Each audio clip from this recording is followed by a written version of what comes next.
Hey everybody, today we are going to discuss about the parts of Indian Constitution. पिछले video में हमने schedules के बारे में बात की थी, जिसको हमने देखा था 12 शेड्यूल्स होते हैं। आज हम पार्ट्स के बारे में बात करेंगे। सभी पार्ट्स के बारे में नहीं बात करेंगे, जो इम्पोर्टेंट हैं बस उन्हीं के बारे में बात करेंगे। ठीक है। अब हम स्टार्ट करते हैं पार्ट फर्स्ट। पार्ट फर्स्ट जो हमारा इंडियन कॉन्स्टिट्यूशन का है, ये बात करता है यूनियन एंड स्टेट के बारे में। ठीक है, नेम, एरिया, इनके बारे में बात करता है। ठीक है, पार्ट वन। ठीक है, पार्ट टू बात करता है हमारा सिटीजनशिप।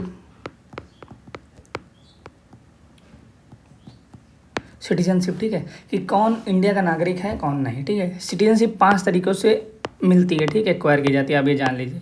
बर्थ, आपकी पैदाइश हुई हो उस टेरिटरी में, इंडिया में। डिसेंट मतलब आपकी पैदाइश के वक्त आपके कोई माँ या बाप में से कोई एक लोग इंडियन हो। थर्ड, रजिस्ट्रेशन से, कोई जैसे फॉरेनर या दूसरे देश का इंसान अगर इंडिया की सिटीजनशिप लेना चाहता है तो उसके लिए रजिस्ट्रेशन करना पड़ेगा। जैसे एग्जांपल अदनान सामी को आप ले सकते हैं।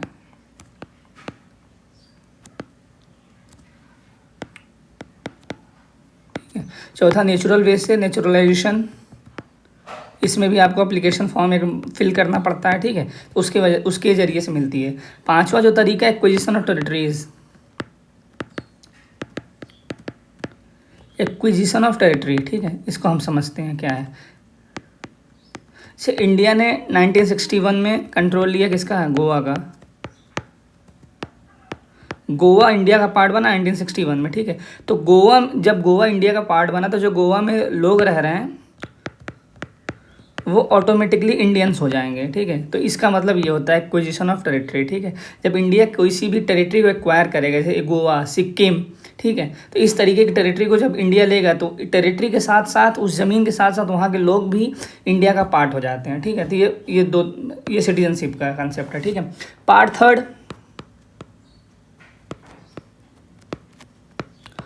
थर्ड बात करता है फंडामेंटल राइट्स की।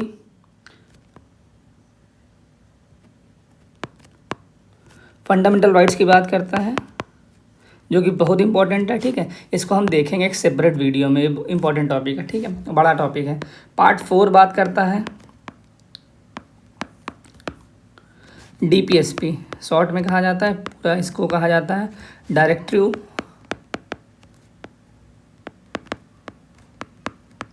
Principle of state policy. ठीक है, directive principle of state polity basically एक गाइडलाइंस हैं। ठीक है, इंस्ट्रक्शंस हैं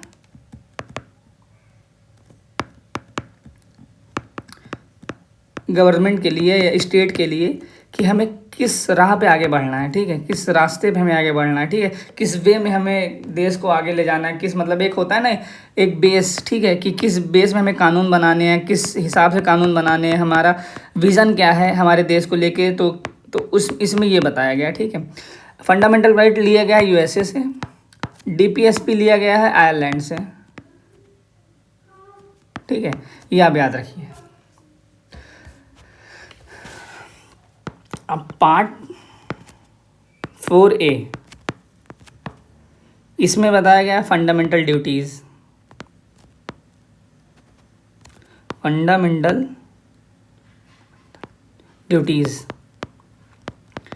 ये ऐड किया गया था 42nd अमेंडमेंट एक्ट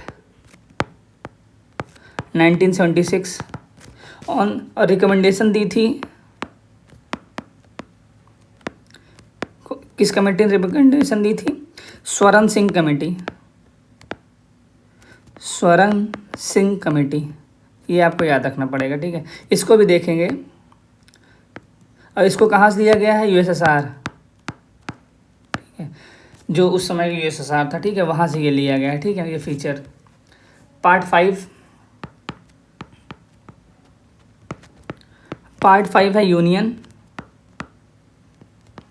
यूनियन के बारे में इसमें बताया गया। यूनियन में आता है parliament, president, vice president, supreme court, ये सब किस में आता है, यूनियन में आते हैं। ठीक है, यूनियन पार्ट 5 में। पार्ट 6 में स्टेट की बात की गई है। इसमें आता है असेंबली, जो रिस्पेक्टिव स्टेट की असेंबली है वो, गवर्नर, हाई कोर्ट। इसमें पीएम भी आता है, मतलब वही पीएम प्लस ऑल कैबिनेट। इसमें सीएम और जब और कैबिनेट, हाई कोर्ट, सब ऑर्डिनेट कोर्ट, लोअर कोर्ट या कह सकते हैं हम लोग। ठीक है, अब आते हैं नेक्स्ट पार्ट जो हमारा है पार्ट 7। पार्ट 7 डिलीट कर दिया गया है हमारे कॉन्स्टिट्यूशन से, तो हमें इसकी जानने की ज़रूरत नहीं है। ठीक है, पार्ट 8, एक सेकेंड। पार्ट 8 बात करता है अब हमने यूनियन देख लिया, स्टेट देख लिया। पार्ट 8 बात करता है यूनियन टेरिटरीज की।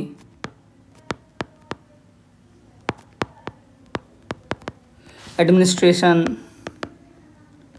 कंट्रोल, तो इन सब की बात करता है। इसमें आते हैं जितने भी यूनियन टेरिटरीज हैं सारी आती हैं, स्पेशली दिल्ली, इसके बारे में हम पढ़ेंगे। ठीक है, अब पार्ट 9, इट इंक्लूड पंचायत,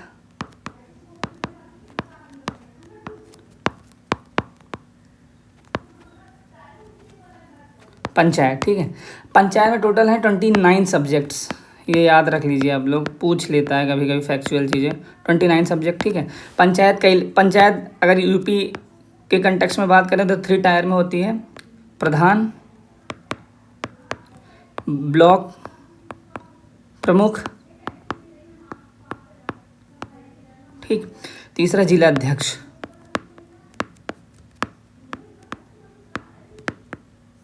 ठीक, अब हाँ, पंचायत में सबसे पहले वुमेन्स को रिजर्वेशन दिया गया था, अब तो हमारे उसमें भी आ गया है, अभी इफेक्ट वुमेन को रिजर्वेशन दिया गया था। ठीक है, 1/3 सीट, मतलब 33%, ऐसे आप समझिए, वुमेन रिजर्वेशन दिया गया था। ठीक है, अब पार्ट 9A, ये म्यूनिसिपैलिटी की बात करता है। वो गांव के लिए था, ये शहरों के लिए है। ठीक है, म्यूनिसिपैलिटी की बात करता है ये। ठीक है, अब म्यूनिसिपैलिटी का सबसे मेन हेड जो होता है डिस्ट्रिक्ट का, उसे मेयर कहा जाता है। ये अलग अलग जगह, अलग अलग स्टेट में अलग अलग नाम भी इसके हैं। ठीक है, जैसे कॉमन इतने, इसमें है 18 सब्जेक्ट।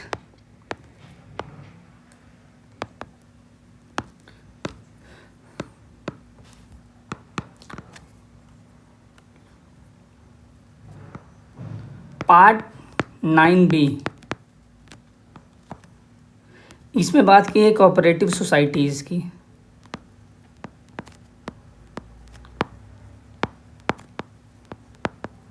कोऑपरेटिव सोसाइटीज़ की। ठीक है, इस पार्ट 9B में क्या है, कोऑपरेटिव सोसाइटीज़ है। पार्ट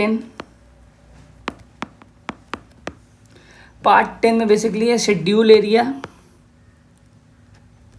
एंड ट्राइबल एरिया का एडमिनिस्ट्रेशन कंट्रोल। ये हम लोग पिछले वीडियो में पढ़े नहीं थे, शेड्यूल एरिया, ट्राइबल एरिया, इन सब के कंट्रोल के बारे में बताया गया। ठीक है, कैसे इसको रूल किया जाएगा। इसमें मैंने बताया था ना, प्रेसिडेंट के पास पावर होती है। ठीक है, प्रेसिडेंट के पास सब ज़्यादा पावर इसमें होती है, वो स्पेसिफाई करता है क्या होना है क्या नहीं होना है, कौन सा लॉ यहाँ अप्लीकेबल होगा, कौन सा नहीं होगा तो मॉडिफिकेशन के साथ होगा कि नहीं होगा। ये इसलिए इनको स्पेशल राइट थोड़ा दिया गया क्योंकि ये बाकी कम्युनिटीज़ से क्या है, अभी उतना गो टच में नहीं है। ठीक है, ये थोड़ा सा सोशली और एजुकेशन लेवल पे बैकवर्ड है बाकी रेस्ट ऑफ इंडिया से, इस वजह से इन्हें स्पेशल प्रिविलेज दिया गया है। ठीक है, अब हम लोग आते हैं पार्ट 11। पार्ट 12, ये मैं एक साथ इस वजह से कर रहा हूँ क्योंकि ये तीनों। पार्ट 13, पार्ट 11 में बेसिकली है relation between union and state. सबसे फेमस जो स्टेट और यूनियन के बीच का जो कमीशन है उसे सरकारिया कमीशन है। ठीक है, ये याद रखिएगा आप।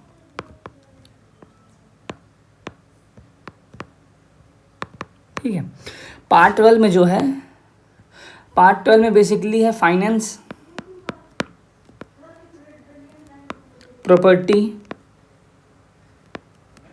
कॉन्ट्रैक्ट, ये सब दिया गया है। पार्ट 13 में हमें बताया गया है, पार्ट 13 में बताया गया है trade, commerce through out the territory of India.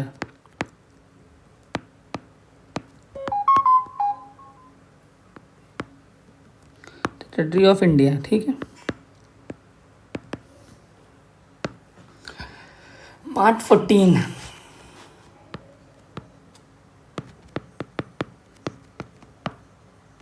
Services under union and state, ठीक है। जितनी भी सर्विसेज आती है यूनियन और स्टेट की, तो पार्ट 14 में आती है। एग्जाम्पल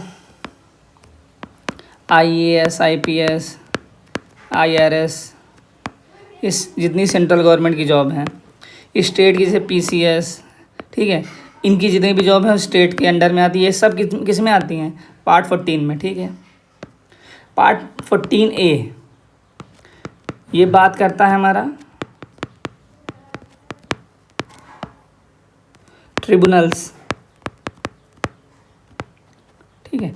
ट्रिब्यूनल्स क्या होते हैं? ट्रिब्यूनल्स बेसिकली बनाए जाते हैं ताकि किसी भी मैटर को फास्ट ट्रैक सॉल्व किया जा सके, ठीक है। इसमें 2 आर्टिकल हैं, आर्टिकल ये इंपॉर्टेंट है, बता रहे हैं, आर्टिकल 323A एंड B, ठीक है, 2 आर्टिकल हैं। इसको जोड़ा गया था 42nd अमेंडमेंट एक्ट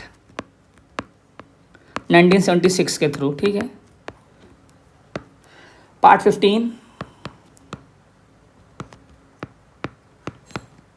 पार्ट 15 में बेसिकली इलेक्शन कमीशन के बारे में, इलेक्शन के बारे में बताया गया, ठीक है।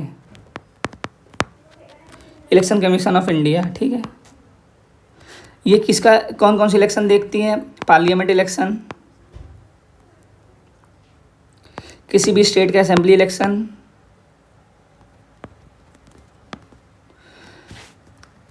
Election of president, vice president, इन सब का इलेक्शन कौन देखता है? इलेक्शन कमीशन ऑफ इंडिया, ठीक है। सब यही मैनेज करता है, ठीक है। ये 3 मेंबर्स बॉडी होती है, 3 लोगों की बॉडी होती है। सबसे पहले होता है चीफ इलेक्शन कमिश्नर CEC, इसके अंडर में फिर 2 इलेक्शन कमीशन होते हैं, ठीक है। और ये तीनों की पावर बराबर ही होती है, ठीक है। बस हेड CEC करता है, ठीक है। ये कॉन्स्टिट्यूशनल बॉडी है, election commission of India constitutional, संविधानिक कॉन्स्टिट्यूशनल बॉडी है। अभी इसके लिए इतना ही जानो बस, बाद में इसको देखेंगे जब स्पेसिफिक करेंगे हम। पार्ट 16 में है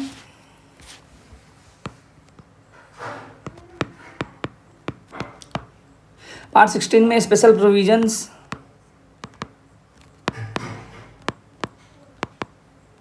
रिलेटिंग टू सर्टेन क्लासेस,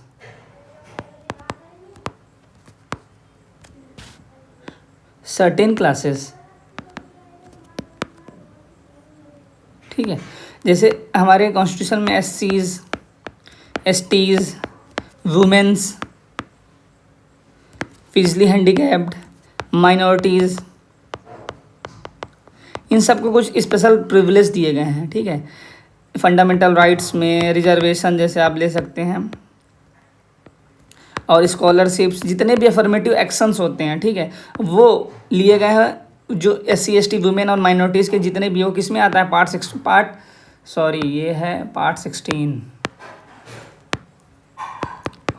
है, ठीक है। पार्ट 16 में दिया गया है, ठीक है। पार्ट 17 में बेसिकली है ऑफिशियल लैंग्वेजेस,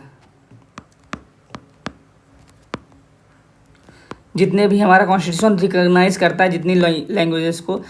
आप कभी करेंसी नोट देखेंगे, उसमें साइड में कोने से सभी लैंग्वेजेस दी गई हैं, ठीक है। जिसमें से असमीज़, बंगाली, बोडो, डोंगरी, उर्दू, संस्कृत, ये सब हमारी क्या है? ऑफिशियल लैंग्वेज हैं। ये सब दी गई है पार्ट 17 में। अब सबसे इम्पोर्टेंट है पार्ट 18।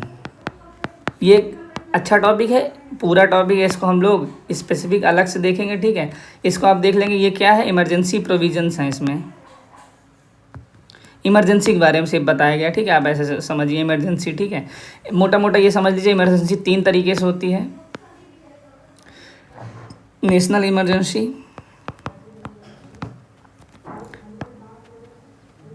स्टेट इमरजेंसी, या फिर उसे प्रेसिडेंट रूल भी कहा जाता है। इसको हम स्पेसिफिकली देखेंगे, ठीक है। और तीसरी होती है फाइनेंशियल इमरजेंसी, फाइनेंशियल इमरजेंसी आप कह सकते हैं, ठीक है। अब आगे आते हैं पार्ट 19। पार्ट 19 में कुछ नहीं, मिसलेनियस जितने भी टॉपिक्स हैं हमारे में वो उन सब के बारे में बताया गया है। मिसलेनियस जहाँ जो कहीं ना कवर हुए हैं उसमें इसमें डाला गया, ठीक है, मिसलेनियस, ठीक है। जो उस समय नहीं था तो बाद में इसको मिसलेनियस के तौर पे इसको जोड़ के इसमें सारे पार्ट, सारे जो भी है मैटर्स हैं इसमें, सब्जेक्ट्स हैं, वो इसमें डाले गए हैं, ठीक है। पार्ट 20 इम्पॉर्टेंट है ये भी, ठीक है। ये है amendment of constitution. Amendment of constitution, देखिए अमेंडमेंट हमारे यहाँ, अमेंडमेंट मतलब होता है बदलाव या चेंज या एडिशन, कुछ भी किसी चीज़ चेंज, एडिशन, रिपील, डिलीट करना, उसको कहा जाता है अमेंडमेंट, ठीक है। रिपील, डिलीट करना, ठीक है। ऐसे रिपील या डिलीट ऐसे देखिए, ठीक है। अब अमेंडमेंट के लिए कई मेजॉरिटीज़ होती हैं, उसको हम जान लेते हैं। बेसिकली मोटा मोटा 3 होती है। Simple majority, effective majority, special majority, ठीक। अब आइए इसको समझते हैं, स्पेशल मेजॉरिटी क्या होती है। स्पेशल मेजॉरिटी में 2/3 ऑफ मेंबर्स, जितने भी उनके 2/3 of members present and voting,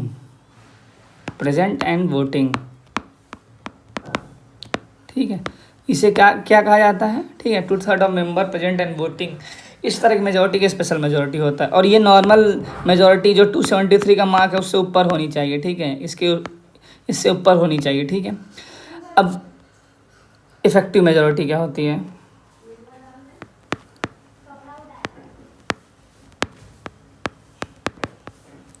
effective majority में बेसिकली बात की गई है इफेक्टिव स्ट्रेंथ कितनी है।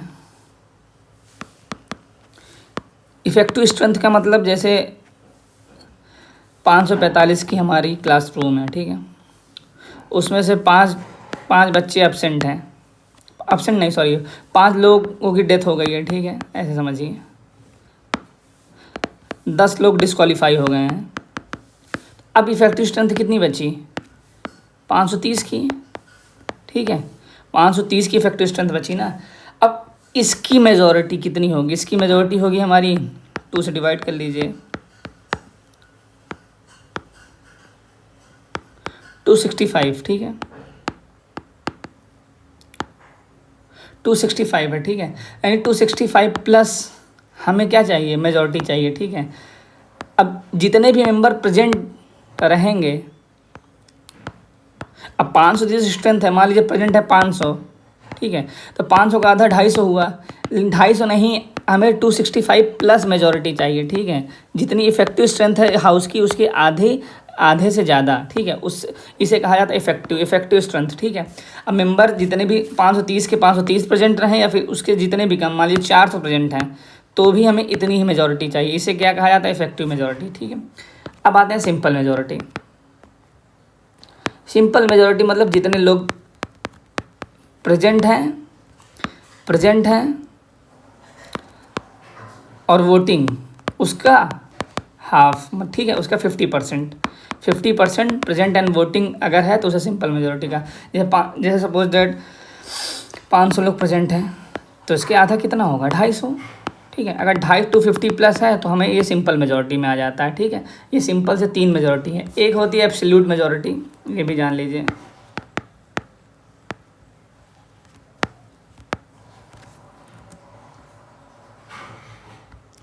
ठीक है। एक होती है एब्सोल्यूट मेजॉरिटी।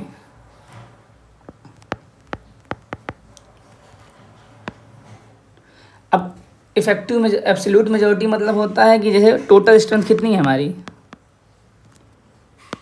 545, इसका 50%, इसका आधा, ठीक है। इसका आधा कितना होगा 273 प्लस ये होता है एब्सोल्यूट। एब्सोल्यूट में कितने लोग हैं इफेक्टिव स्ट्रेंथ इससे मतलब नहीं है, जितनी टोटल स्ट्रेंथ है उसका आधा, ठीक है। इसे कहा जाता है एब्सोल्यूट मेजॉरिटी।